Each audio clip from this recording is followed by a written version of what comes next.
Hot అంశాలపై debate news పెంచికి స్వాగతం. అమరావతి ఇది అతిపెద్ద అద్భుతం తయారు చేయబోతున్నామంటున్నారు చంద్రబాబు, లోకేష్, పవన్ కళ్యాణ్. అదే సందర్భంలో ఇప్పుడు భూ సమీకరణ మొదటి దశకి కష్టాలు వచ్చినాయి, ఇంకా ఆ రైతులకి అన్నీ అందలేదు.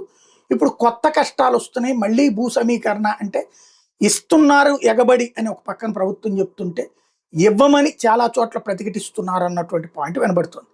ఇక ఈ ప్రొసీజర్ మొత్తం ముందుకు వెళ్ళడానికి దానికి తోడు వేల కిలోమీటర్ల రోడ్లు ఇవన్నీ కావాలా. అలాగే రాజధాని చట్టబద్ధత అదిగో వచ్చేసింది ఇదిగో వచ్చేసిందని 3 పార్లమెంట్ సెషన్స్ అప్పుడు కూడా చెప్తూనే వచ్చారు.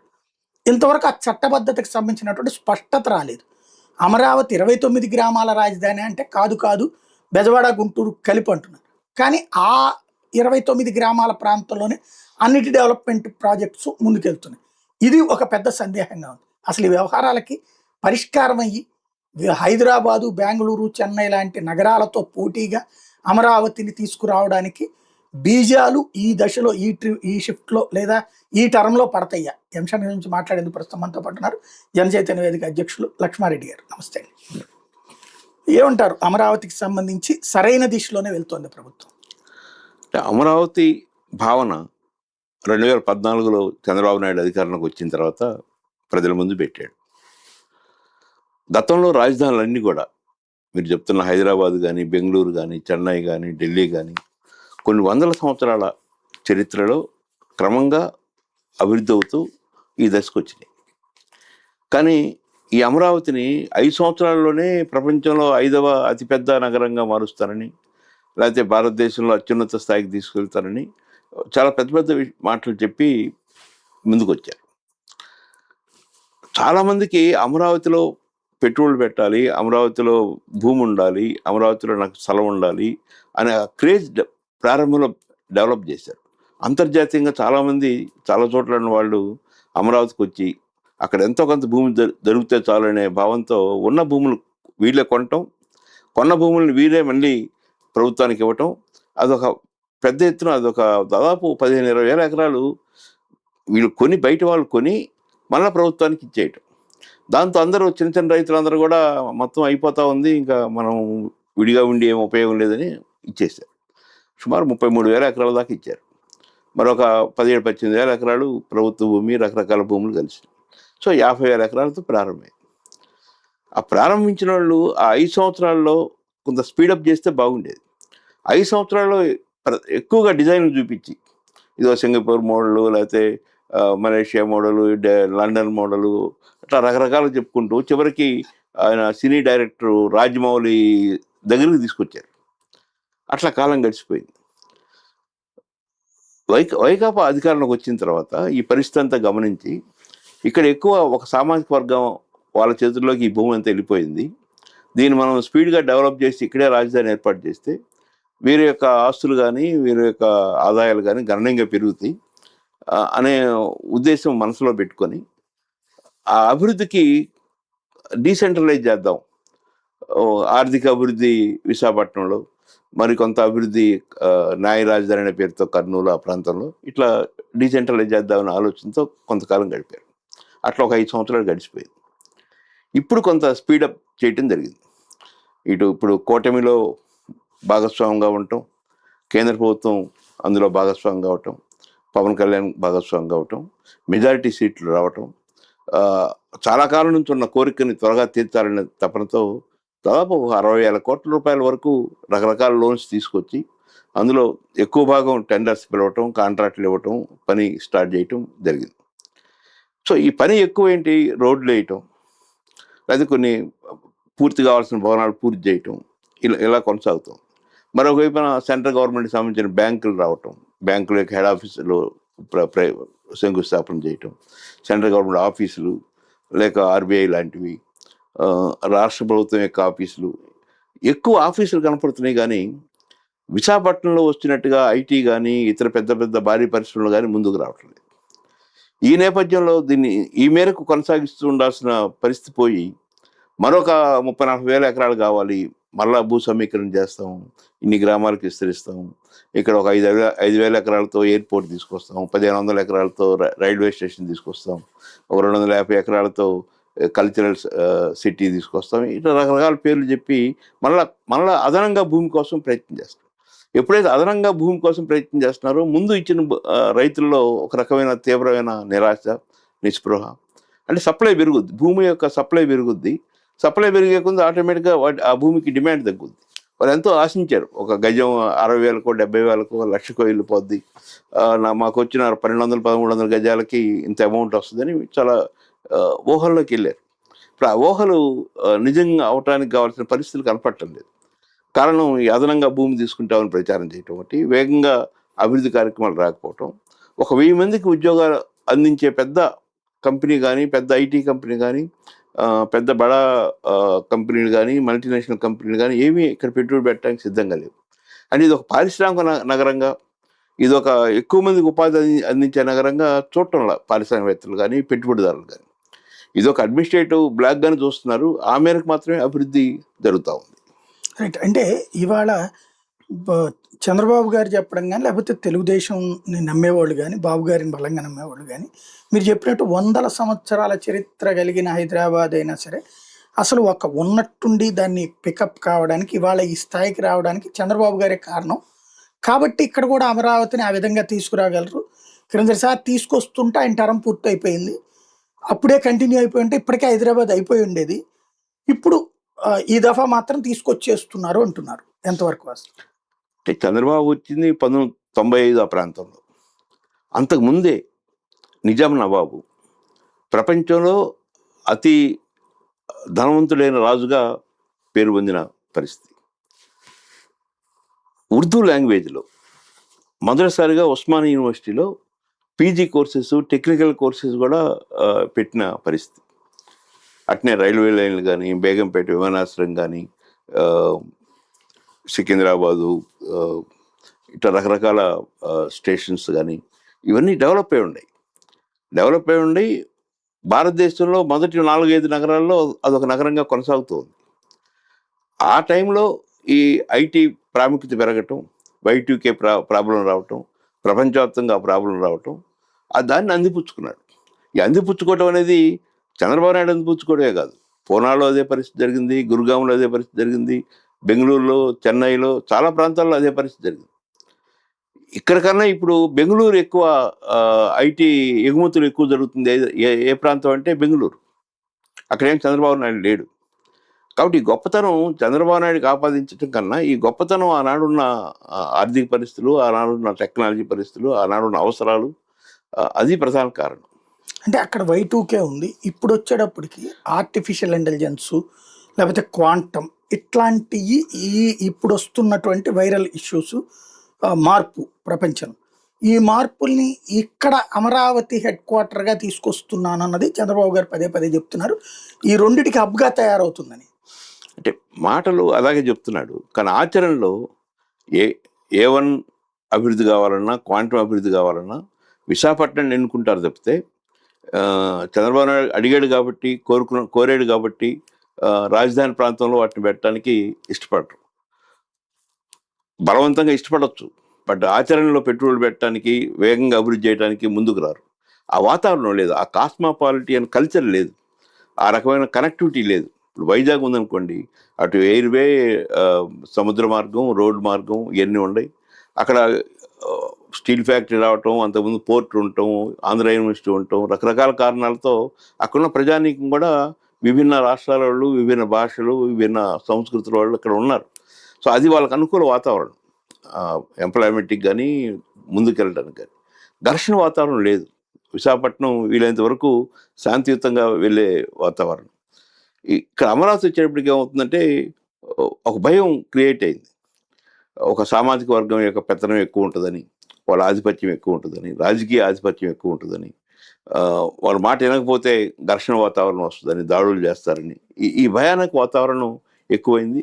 ఆ వాతావరణం నమ్మేటట్టుగా గుంటూరు సంఘటనలు, లేకపోతే మన జోగి రమేష్, ఇబ్రహీంపట్నం సంఘటనలు ఇవన్నీ ప్రూవ్ చేస్తున్నాయి. అందుకని ఎక్కువ మంది ముందుకు రావటంలా, ఎంతో ప్రయత్నం చేస్తున్నా కూడా ఎక్కువ మంది ముందుకు రావటంలా. రైట్. అంటే ఇప్పుడు వచ్చేటప్పటికి విపరీతంగా ఎగబడుతున్నారు. ఈవెన్ క్వాంటమ్ కంప్యూటింగ్ కూడా పెద్ద పెద్ద కంపెనీలు వచ్చేసి ఇన్వెస్ట్మెంట్ చేస్తున్నాయి. కాబట్టి ఇక అమరావతి దిశ మారబోతోంది. అందుకోసమనినే మళ్ళీ తర్వాత ఎతుక్కునే అవసరం లేకుండా కొత్త భూ సమీకరణ, ఈవెన్ రైతులే స్వచ్ఛందంగా వచ్చి ఎగబడిస్తున్నారు వాళ్ళే అని చెప్తున్నారు. అంటే గతంలో భూమి విలువ తక్కువ ఉన్నప్పుడు నారాయణ లాంటి వాళ్ళు రకరకాల వ్యక్తులు ముందుకొచ్చి బినామీలుగా కానీ విడివిడిగా కానీ కొనుక్కొని ఆ కొన్న భూములను మళ్ళీ తిరిగి ప్రభుత్వానికి ఇవ్వడం జరిగింది. కానీ ఈరోజు భూముల విలువ విపరీతంగా పెరిగినాయి. ఆ పెరిగిన రేట్లకి కొనటానికి ఎక్కువ మంది ముందుకు రావటం లేదు. కానీ బట్ రైతు మాత్రం నాది భూమి 4 కోట్లు 5 కోట్లు 6 కోట్లు ఉంది అని ఎకరా చెప్పుకుంటున్న పరిస్థితి. ఇప్పుడు ఈ రకంగా చేతులు మార్చడానికి 5-6 కోట్ల రూపాయలు వెచ్చించి కొని తిరిగి ప్రభుత్వానికి ఇవ్వడానికి ఎవరు ముందు వచ్చే పరిస్థితి లేదు. దానివల్ల ఆ వేగం తగ్గిపోయింది. ఎక్కడన్నా కొద్దిమంది ఇవ్వడానికి సిద్ధపడుతున్నారు. కానీ ఎక్కువ మందికి భయం ఏర్పడింది. ఒక భయం ఏంటంటే 10 సంవత్సరాల క్రితం ఇచ్చిన రైతులు ఇప్పుడు ఏమాత్రం డెవలప్మెంట్ లేకుండా ఆ ప్లాట్ ఎక్కడుందో తెలియకుండా దానికి కావాల్సిన ఇన్ఫ్రాస్ట్రక్చర్ ఏమీ డెవలప్ కాకుండా వాళ్ళు సూరుమంటా ఉన్నారు. కొంతమంది వడ్డీకి తెచ్చి ఈ అవకాశం మళ్ళీ మిస్ అవుద్దని ₹2 ₹3 వడ్డీకి తెచ్చి కొని భూములు కొని ప్రభుత్వానికి ఇచ్చిన వాళ్ళు ఉన్నారు. వాళ్ళందరూ దివాళా తీశారు, బాగా నష్టపోయారు, అప్పుల పాలయ్యారు. తిరిగి అమ్ముకునే అవకాశం లేదు, డిమాండ్ క్రియేట్ కాలేదు. ఒక టైంలో 30-40 వేల రూపాయల గజం వెళ్ళి మళ్ళీ 10,000కి పడిపోయింది. మళ్ళీ ఇప్పుడు చంద్రబాబు నాయుడు వచ్చిన కొంత స్టార్టింగ్లో పెరిగింది, మళ్ళీ అట్లా నిలకడగా ఉంది. సో ఈ అప్ అండ్ డౌన్స్ అనేవి విపరీతంగా ఉండి చాలామంది రియల్ ఎస్టేట్ వాళ్ళు నష్టపోయారు. లాభం పొందిన వాళ్ళు చాలా చాలా తక్కువ మంది. ఎవరు లాభం పొందారంటే మొదట్లోనే తెలుసుకొని దీని ప్రభావం ఇలా ఉంటుందని తెలుసుకొని ఇమీడియట్గా మళ్ళీ అమ్ముకున్న వాళ్ళు లాభం పొందారు తప్పితే ఇప్పుడు దాకా ఉంచుకున్న వాళ్ళు వడ్డీతో లెక్కేస్తే వాళ్ళు బాగా నష్టపోతూ ఉన్నారు. సో ఆ దృష్ట్యా ఈరోజు ఈ మిగిలిన గ్రామాల్లో భూములు ఇవ్వడానికి రైతులు అంత ఉత్సాహంగా లేరు. రెండోదేమో అమరావతి రాజ్యాంగబద్ధంగా ఇది రాజధాని, దీని ప్రాంతం ఇంతవరకు ఉంది, ఈ సంవత్సరం నుంచి ఇది అమలవుతుంది, దీని విస్తీర్ణం ఇలా ఉంది అని పార్లమెంట్లో ఒక చట్టం అంటూ రాకపోవటం, వస్తుందని ప్రతిసారి ప్రకటించటం, ఆచరణలో రాకపోవటం, దానికి టెక్నికల్గా చాలా సమస్యలు ఉన్నాయి. 2014 నుంచి అమల్లోకి రావాలన్నా లేక 29 గ్రామాలకి పరిమితమై రావాలన్నా లేక ఇంకెలా విస్తరించాలి. వీరు ఔటర్ రింగ్ రోడ్ అని రకరకాల పేర్లు చెప్పి ఇంకా దాన్ని విస్తరిస్తూ ఉన్నాడు. అంత విస్తారమైన ప్రాంతానికి రాజధాని ప్రకటన చేయాలన్నా ఇలాంటి ఆలోచనలు ఉన్నాయి. ఇంకొక విషయం ఏం చెప్తున్నాడు, త్వరలో ఇది 1 కోటి జనాభా అవుతుంది, చాలా వేగంగా జనాభా పెరుగుతుందని. కానీ వాస్తవంగా ఇప్పుడు దాకా గమనిస్తే 29 గ్రామాల్లో ఎంతమంది అదనంగా ఎంప్లాయీస్ కానీ ఇట్లాంటి వాళ్ళు వస్తారో అంతమంది వెళ్ళిపోయారు. అంటే వ్యవసాయ కూలీలుగా ఉన్నవాళ్ళు, అంతకుముందు అక్కడ వ్యవసాయ పనులు ఉంటే 360 రోజులు పనులు దొరికేవి. ఆ పనులేమి లేకపోవడంతో వాళ్ళందరూ మళ్ళీ విజయవాడకి, గుంటూరుకి, ఇతర పట్టణాలకి వెళ్ళిపోవటం జరిగింది. అంటే అదనంగా పెరగల. ఇప్పుడు అదనంగా పెరిగిందని ఎలా చూపించగలుగుతున్నాడంటే ఈ గుంటూరుని, విజయవాడని, తెనాలని, బాపట్ల, పొన్నూరు, సత్తెనపల్లి, మంగళగిరి, తాడేపల్లి ఇట్లాంటి అనేక పట్టణాలని, మున్సిపాలిటీస్ని కూడా ఇందులో కలిపేసి ఇది ఇంత జనాభా ఉంది. ఇప్పుడు హైదరాబాదు 500 సంవత్సరాల చరిత్రతో 1 కోటి జనాభా పెరిగితే ఇక్కడ దాదాపు 10 సంవత్సరాల చరిత్రలోనే 1 కోటి జనాభాకు వచ్చేస్తుంది అని చెప్పుకోవడానికి ప్రయత్నం చేస్తున్నాడు తప్పితే వాస్తవంగా అక్కడ పెరుగుతున్న జనాభా లేదు. చాలా పట్టణాలు, చాలా రాజధానులు ఇట్లా కొత్తగా ఏర్పడినవి 10 to 5 ఉంటున్నాయి. 10 లోపు వస్తే అక్కడ ఎవరు కనపడరు, 5 తర్వాత వెళ్ళినా ఎవరు కనపడరు. ఆ టయానికి రావటం, ఆ పని చేసుకోవటం, ఒక ఉపాధిని లేదా ఉద్యోగాన్ని పొందటం, మళ్ళీ ఈవినింగ్కి దగ్గరగా ఉన్న పెద్ద నగరాలకు వెళ్ళిపోవటం అనేది జరుగుతూ ఉంది. రేపు భవిష్యత్తులో కూడా ఇది అలాగే మారే అవకాశం ఉంది. కనెక్టివిటీ బాగా పెరుగుద్ది, రోడ్లు బాగా పెరుగుతాయి. దాంతో 10-15 నిమిషాల్లో నీకు ఆ 29 గ్రామాల నుంచి అటు అమరావతి మేజర్ విలేజ్కి కానీ, ఇటు తాడేపల్లికి కానీ, మంగళగిరికి కానీ ఇటు వెళ్ళే అవకాశం ఉంది, లేదా విజయవాడకి కానీ మ్యాక్సిమం 20 నిమిషాలు. సో అందువలన అక్కడ అభివృద్ధి కావటం అనేది ఆచరణలో చాలా టైం పట్టుద్ది. రైట్. అంటే సాధారణంగా ఎక్కడైనా సరే, హైదరాబాద్ అయినా ఎక్కడైనా సరే, lower middle class, above middle class, ఇన్ని వర్గాలకి హౌసింగు ఈ సిస్టమ్ ఉంటుంది. ఇప్పుడు అవన్నీ వీళ్ళు ఏర్పాటు చేస్తున్నామంటున్నారు, అది ఎంతవరకు వాస్తవం అనుకో? అంటే ఆచరణలో మనం చూస్తే ఇక్కడ ఆ రకమైన ధోరణి లేదు. అంతఃపురంలో ఒక స్థలం దొరకాలి, అక్కడ ఒక ఇల్లు కట్టుకోవాలనేది కేవలం ధనవంతుల పై స్థాయిలో ఉన్న వ్యక్తుల యొక్క కలలుగానే ఉంటున్నాయి తప్పితే ఏ పేదవాడు అక్కడికి వెళ్ళి గజం 50,000కి 60,000కి 70,000కి కొని అక్కడ ఇల్లు కట్టిన పరిస్థితి కనపడటం. ఆ, కొంతమంది యొక్క వాదన కూడా ఏంటంటే ఇలా అందరినీ కలిపితే అంటే అతి పేదలని వీళ్ళని కూడా అక్కడ ఉంచితే ఆ ఏరియా యొక్క గొప్పతనం ఔన్నత్యం పడిపోద్ది, అన్ని సామాజిక వర్గాలు అక్కడ చేరితే ఇబ్బంది, కాబట్టి ఒక స్థాయి ఉన్న వాళ్ళు అక్కడ రావాలనే భావం కూడా ఎక్కువ ఉంది. ఆ భావం ఉన్నోళ్ళే అక్కడ ప్రధాన పాత్ర పోషిస్తూ ఉన్నారు, ఉద్యోగస్తులుగా కానీ లేకపోతే ప్రజాప్రతినిధులుగా కానీ లేక పార్టీలో క్రియాశీలక పాత్ర పోషిస్తున్న వాళ్ళు కానీ అలా. మరి హైదరాబాద్ లాంటి చూస్తే పెద్ద పెద్ద జూబ్లీ హిల్స్, బంజారా హిల్స్, కొత్తగా వస్తున్న కోకాపేట, ఏ ఏరియాకి వెళ్ళినా కూడా పెద్ద పెద్ద బిల్డింగ్లు కానొస్తాయి, ఇంకో చోట చిన్న చిన్న స్లమ్స్ కనపడతాయి. సో వాళ్ళకి కావాల్సిన మ్యాన్ పవర్ కానీ ఫిజికల్ వర్క్ చేయడానికి కానీ ఇంట్లో పనులు చేయడానికి కానీ డ్రైవర్లకు కానీ కొరత లేకుండా పని దొరుకుతుంది. కానీ ఇక్కడ అట్ట కాకుండా రేట్లు విపరీతంగా పెంచి ఆ ధర కొనగలిగిన వాళ్ళే అక్కడ ఉంటారు, లేకపోతే అద్దెలు విపరీతంగా పెంచి ఆ అద్దె పే చేయగలిగిన వాళ్ళు ఇక్కడ ఉంటారనే పరిస్థితి వస్తే అది చాలా అసమతౌల్యం ఏర్పడే అవకాశం ఉంది. అంటే సాధారణంగా ఇదివరకు హైదరాబాద్కి అయినా మనం ఏ ఊర్లో చూసినా హౌసింగ్ బోర్డులు ఉండేవి, LIG లోయర్ ఇన్కమ్ గ్రూప్ కంటూ ఇళ్ళు వచ్చేవాళ్ళు, MIG అని HIG అని, MIG 1, 2 ఇట్లా కూడా ఉంది. ఇప్పుడు అసలు ఆలోచన లేకుండా అమరావతిలో మధ్యతరగతి దిగువ మధ్యతరగతి బ్రతకడానికి ఎలా సాధ్యం అనేది ప్రభుత్వం ఆలోచించాల్సిన అవసరం ఉందా లేదండి? ఇప్పుడు హైదరాబాద్లో కుకట్పల్లి దగ్గర పెద్ద హౌసింగ్ బోర్డు కాలనీ, దాదాపు ఆసియా ఖండంలో అతి పెద్దది అనుకుంటున్నాను. చాలామంది క్లర్క్గా ఉండేవాళ్ళు, అటెండర్గా ఉండే ఇట్లాంటి వాళ్ళు కూడా ఆడ కొనుక్కొని ఉండగలిగారు, ఏదో EMIలు కట్టుకుంటూ. HB అంటే కానీ ఇక్కడ ఆ రకమైన ప్లానింగ్ కానీ ఆ డైరెక్షన్ కానీ కనపడుతుంది.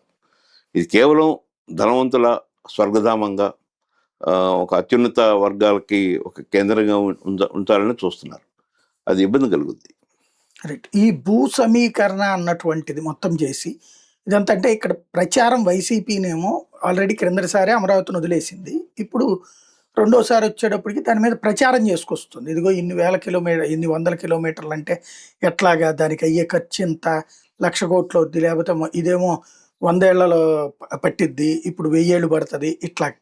ఇది ప్రజలకి మంచి చేసినట్టే. అంటే మెయిన్ అయితే పబ్లిక్లో అయితే ఒక బలమైన ఆకాంక్ష ఉంది, ఒక బలమైన రాజధాని కావాలని. మన పిల్లలందరూ కూడా హైదరాబాద్లోను, బెంగళూరులో, చెన్నైలో బతుకుతున్నారు కాబట్టి అలాంటి ఒక రాజధాని కావాలని ఫీలింగ్ ఉంది. అది ఇస్తామని వీళ్ళు నమ్మకం కలిగిస్తున్నారు.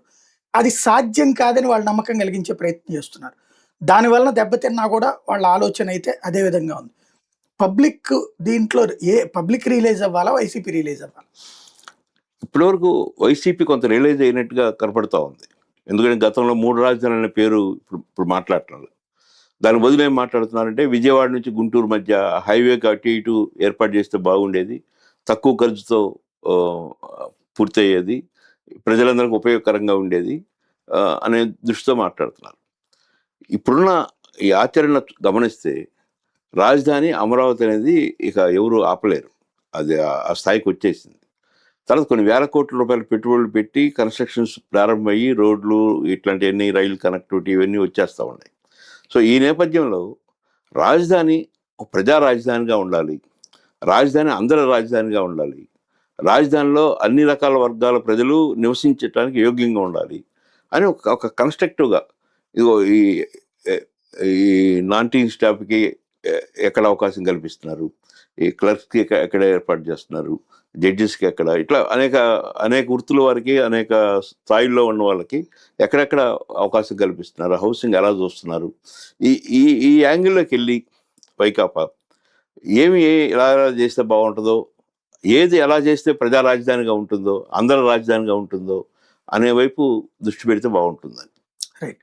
ఫైనల్గా ఒకటి చెప్పండి, అమరావతి అన్నటువంటిది ఒక బలమైనటువంటి సెంటిమెంటు, ఈ 29 గ్రామాలుగా ఉంటే బెటర్ అంటారా, బెజవాడ గుంటూరు ఇవన్నీ కలిపి చేస్తే బెటర్ అంటారా? బెజవాడ గుంటూరు అనేవి కొన్ని శతాబ్దాలు అనకపోయినా దాదాపు 100 సంవత్సరాల పైన చరిత్ర ఉన్న నగరాలు. అక్కడ కనకదుర్గ టెంపుల్తో, కృష్ణానది బ్యారేజ్తో అందరికీ తెలిసిన విషయం. అట్నే గుంటూరు అన్నా కూడా టొబాకో, మిర్చి ఇట్లాంటి అంటే ఆల్రెడీ అభివృద్ధి అయిన ప్రాంతాలు. ఈ అభివృద్ధి అయిన ప్రాంతాలని రాజధానిలో భాగం చేసి ఈ రాజధాని మేము డెవలప్ చేసామని చెప్పుకుంటే అది హాస్యాస్పదం అవుతుంది. నువ్వు ఏవైతే చేయాలనుకుంటున్నావో ఆ 29 గ్రామాలకి ముందు లిమిట్ చేసుకొని అక్కడ అన్నీ డెవలప్ చేసి ఆ తర్వాత స్లోగా వదిలేసేయి, మార్కెట్కి వదిలేయి, ప్రజలకు వదిలేయి, రైతులకు వదిలేయి. వాళ్ళకి అవసరం అనుకుంటే ఒకతను వస్తాడు, అక్కడ రైతుల దగ్గర భూమి ఉంటే కొనుక్కుంటాడు, కట్టుకుంటాడు. ఒక మాస్టర్ ప్లాన్ డెవలప్ చేయి. ఇదిగో ఈ ఏరియాలో ఇవి కన్స్ట్రక్షన్ జరగాలి, ఇక్కడ రోడ్డు ఇంత ఉండాలి అనే అలాంటి మాస్టర్ ప్లాన్ ఒక 20 ఏళ్ళకో 30 ఏళ్ళకో 40 ఏళ్ళకో ఉండే మాస్టర్ ప్లాన్ డెవలప్ చేయి. ఈ మాస్టర్ ప్లాన్స్ ఆల్రెడీ చాలా చాలా నగరాల్లో అమల్లో ఉన్న విధానమే. అలాంటి మాస్టర్ ప్లాన్ డెవలప్ చేసి మార్కెట్ శక్తులకు వదిలేయాలి. ప్రతిదీ నేనే చేస్తాను, ఎందుకంటే ఇక్కడ ఆ టేస్ట్ పొందాడు. మీరు ఇంతకుముందు కూడా చెప్పాను చాలాసార్లు, అక్కడ హైటెక్ సిటీలో పొందిన టేస్ట్ అది చాలా చిన్న టేస్ట్. ఇక్కడ వేలాది ఎకరాలు, లక్షలాది ఎకరాలు తీసుకుంటే ఆ టేస్ట్ ఇంకా ఎక్కువ పొందవచ్చు. ఒక యూనివర్సిటీకి ఒక 100 ఎకరాలు ఇచ్చేసి విద్యా అభివృద్ధికి చంద్రబాబు నాయుడు చాలా కృషి చేస్తున్నాడనే భావన ప్రజల్లోకి తీసుకొచ్చి అక్కడ మార్కెట్లో ఏమో ఎకరా 4 కోట్లు 5 కోట్లు ఉంటే వీళ్ళకి 25 లక్షలకి 50 లక్షలకి ఇస్తే మిగతా విలువ ఏమైనట్టు? విద్యా సంస్థ బెనిఫిట్ పొందుతుందా, లేదా రాజకీయ పార్టీ పొందుతుందా, లేకపోతే వ్యక్తిగా పొందుతున్నాడా? ఇది ప్రజలకు అర్థం చేసుకుంటారు, ఆలోచిస్తారు. అలా రకరకాలుగా ప్రైవేట్ వ్యక్తులకేమో తక్కువ ధరకి ఇచ్చి, అదే గవర్నమెంట్ వచ్చిందానికి ముందుకి, ఉదాహరణకి రిజర్వ్ బ్యాంక్ వచ్చి మా ఆఫీస్ పెట్టుంటారంటే 4 కోట్లు ఇచ్చి తీసుకెళ్ళమంటున్నారు. అక్కడేమి రేటు తగ్గించి ఇవ్వటంలా. ఒక బ్యాంకు, స్టేట్ బ్యాంక్ లాంటి వాళ్ళు వచ్చి మాకు ఇక్కడ ఒక ఆఫీస్ పెట్టుకుంటాం, రీజనల్ ఆఫీస్ పెట్టుకుంటాం అంటే 4 కోట్లు 5 కోట్లు చెప్తున్నారు. కానీ ఒక ప్రైవేట్ వ్యక్తి వచ్చి ముందుకు వస్తేమో విపరీతమైన తక్కువ ధరకి ఇస్తున్నారు. అక్కడ విపరీతమైన ఆర్థిక లబ్ధి, రాజకీయ లబ్ధి పొందే అవకాశం కనపడుతుంది. సో ఆ లబ్ధి ఎక్కువ కావాలంటే ఏం కావాలి? ఎక్కువ ల్యాండ్ బ్యాంక్ ఉండాలి, ఎక్కువ భూమి ఉండాలి. ఎక్కువ భూమి ఉండాలంటే ఎక్కువ సేకరణ కానీ భూ సమీకరణ కానీ చేయాలి. చేసి తన చేతిలో ఆ భూమి ఉంచుకోవాలి. ఆ దృష్టిని పనిచేస్తున్నట్టుగా భావిస్తా ఉన్నాను. రైట్. ఫైనల్గా ఒకటి చెప్పండి, అమరావతి బిల్లు ఈ పార్లమెంట్ సెషన్స్లో, బడ్జెట్ సెషన్స్లో వస్తుందా? అంటే కొన్ని టెక్నికల్ ప్రాబ్లమ్స్ ఉన్నాయి అనేది గతంలో వచ్చిన చర్చ. అంటే అది సాల్వ్ అయిపోయింది, మేము పంపించేసాం 24 జూన్ 2 నుంచి 24 జూన్ 2 నుంచి 10 ఇయర్స్ రెన్యూర్ అయిపోయింది కదా, అప్పటి నుంచి అని చెప్పేసి ప్రభుత్వం చెప్తోంది. మరి ఆ తర్వాత సమాధానం లేదు, ఏ ప్రకటన లేదు. ఒకటేమో డేట్ 24 జూన్ అనుకోవటం పర్వాలేదు. ఎక్స్టెన్షన్ ఎక్కడి దాకా 29 గ్రామాలక అది తేలట్లేదు. అదొకటి రాష్ట్ర ప్రభుత్వం అభిప్రాయం వ్యక్తం చేయాలి. ఈ వ్యక్తం చేయకుండా ఇట్నే కాలయాపన చేస్తే, సందిగ్ధంలో ఉంటే అటు రైతు అయోమయంగా భావిస్తాడు, మార్కెట్లో ఆ భూముల విలువ పతనం అవుతూ అప్ అండ్ డౌన్స్ ఉండే పరిస్థితి ఉంది. చంద్రబాబు నాయుడు ఏమనుకుంటున్నాడంటే 10 లక్షల రూపాయలు విలువ చేసే భూమి 10 కోట్లకి పెంచాను, చూడండి ఎంత అభివృద్ధి చేశాను అంటున్నాడు. అది అభివృద్ధి కాదు, అదే భూమి. భూమి ఒక ఇంచు పెరగటం తగ్గటం ఏం లేదు, విలువ పెరిగింది. ఆ విలువ పెరిగితే అది అభివృద్ధిగా చూపిస్తే అది అభివృద్ధి కాదు. అది కొద్దిమంది వ్యక్తుల యొక్క అభివృద్ధి. అది రాష్ట్రం యొక్క అభివృద్ధి కానీ, దేశం యొక్క అభివృద్ధి కానీ, సమాజం యొక్క అభివృద్ధి కానీ కాబోదు. అలా చెప్తూ ఉన్నాడు. అంటే నేను ఉండటం వలన భూమి ఇంత పెరిగింది, ఇంత రేటు పెరిగింది, నేను ఎయిమ్స్ తీసుకురావటం వలన మంగళగిరి చుట్టుపక్కల ధరలు పెరిగినాయి.